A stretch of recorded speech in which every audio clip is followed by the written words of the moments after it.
The most important trade deal in Canadian history is being decided right now, this week, and the man running this country cannot even sit down at the table without caving to something or running away from something else. Folks, the Americans just published their official list of what they need from Canada to keep this thing alive, and Carney's response has been so embarrassing, it is like watching a guy show up to a job interview in his pajamas and then tell you the boss should be grateful he came at all.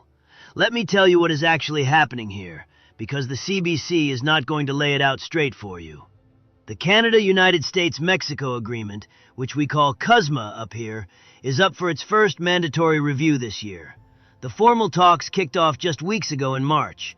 This is the deal that covers roughly $1.6 trillion worth of North American trade every single year. Most of what we sell to Americans, our oil, our lumber, our car parts, our beef, crosses that border because of this agreement.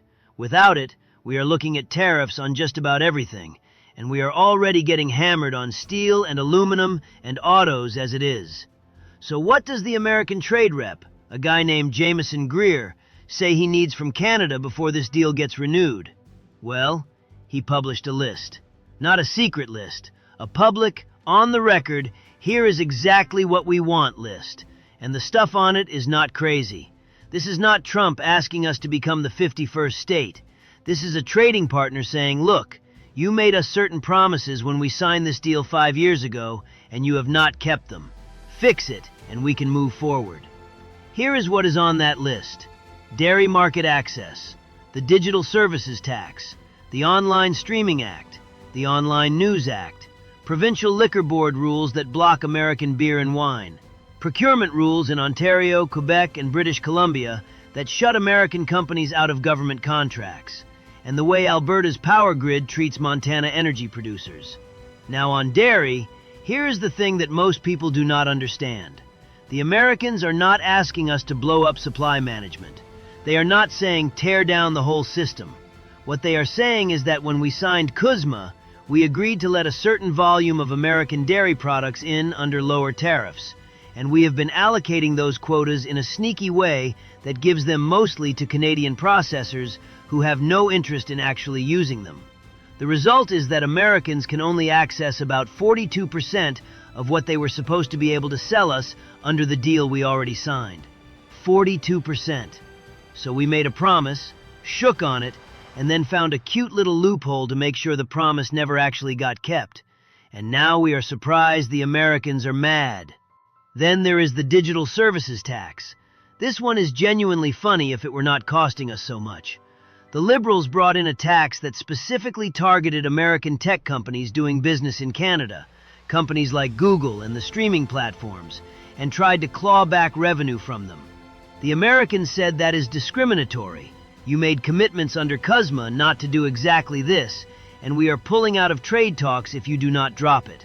So what did Carney do? He dropped it. He folded like a lawn chair in a windstorm, which fine, maybe that was the right call strategically. But then he turned around and told Canadians he was standing firm and fighting for us. Both of those things cannot be true at the same time, buddy. And let us talk about the Online Streaming Act and the Online News Act, because these are two pieces of legislation that the previous Trudeau government rammed through and that Carney is now defending as part of this country's cultural identity. What they do in practice is force American streaming platforms to pay into a Canadian content fund and to promote Canadian programming on their front pages, and force American tech platforms to pay Canadian news outlets for linking to their articles. The Americans call this discriminatory against their companies, and honestly, at the precise moment we need maximum goodwill heading into the most consequential trade renegotiation of our lifetime, picking a fight with Silicon Valley and Hollywood over what shows up on someone's Netflix home screen seems like maybe not the hill to die on, eh? Now let me bring in the China piece, because this is where it goes from frustrating to genuinely alarming.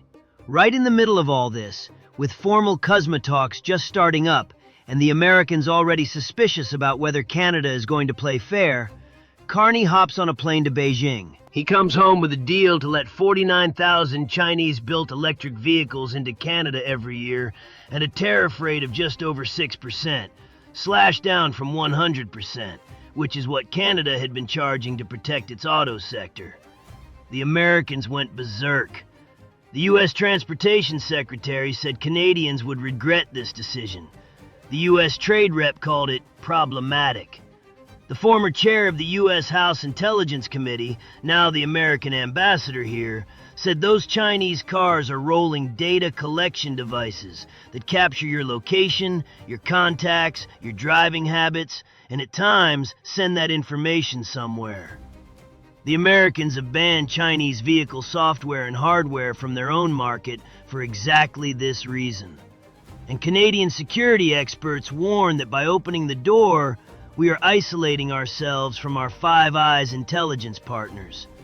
One researcher said trade has essentially trumped national security. Not my words.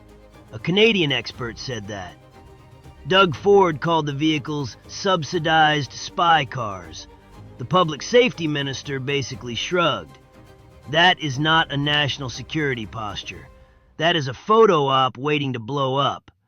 And while Carney was in Beijing cozying up, Greer had to get on the phone with our trade minister to get reassurances that Canada was not signing a full free trade deal with China. We had to call Washington to calm them down at the exact moment we needed Washington on our side. Now fold in what just happened with Alberta and the pipeline deal. Back in November, Carney and Premier Danielle Smith signed a memorandum of understanding with specific deadlines written right into it. The whole point was to eventually get a new bitumen pipeline built from Alberta to the BC coast, giving us real energy leverage in these trade talks. 4 conditions needed to be met by April 1st. 2 of those 4 are still not done. Carney stood in front of cameras in Wakefield, Quebec, and said he felt really good about the progress. Folks, the deadline passed yesterday. Feeling good about it does not count as doing the work. Oil is sitting above $100 a barrel right now because a war in the Middle East has closed off one of the world's most important shipping lanes.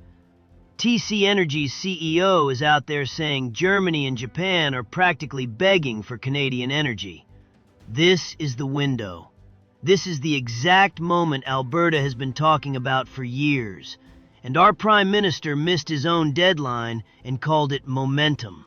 If you are a farmer in Saskatchewan, or an oil field worker in Fort McMurray, or a steel worker in Hamilton who is watching your industry get kicked around by American tariffs while Carney tells you he is negotiating hard on your behalf, here is what the actual picture looks like.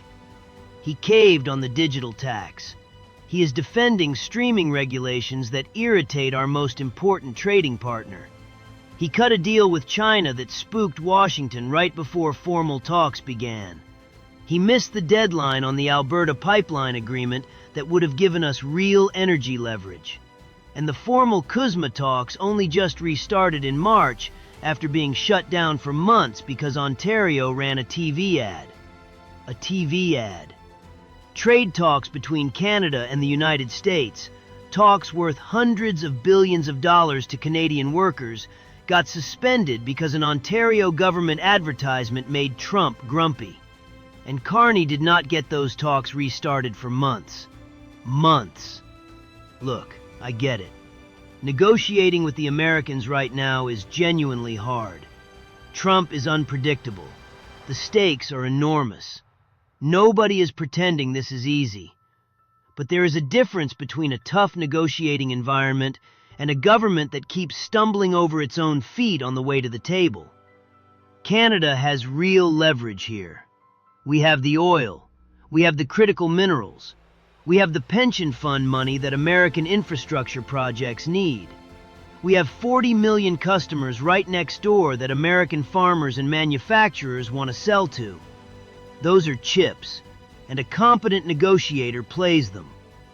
What we have instead is a government that spent the better part of a year maneuvering for power at home while the trade file drifted, then flew to Beijing right before CUSMA talks opened and handed Washington a fresh reason to distrust us, and then came home and told everyone it is all going great. Folks, The next time Carney gets in front of a microphone and tells you he is fighting for Canadian workers in these trade talks, just remember the dairy quotas we never actually opened, the digital tax we dropped without a fight, the China car deal we signed at the worst possible moment, and the Alberta pipeline deadline we blew right past while oil hit $100 a barrel. That is not fighting for Canada. That is reading Canada's best hand and then playing it face up on the table for the other guy to see.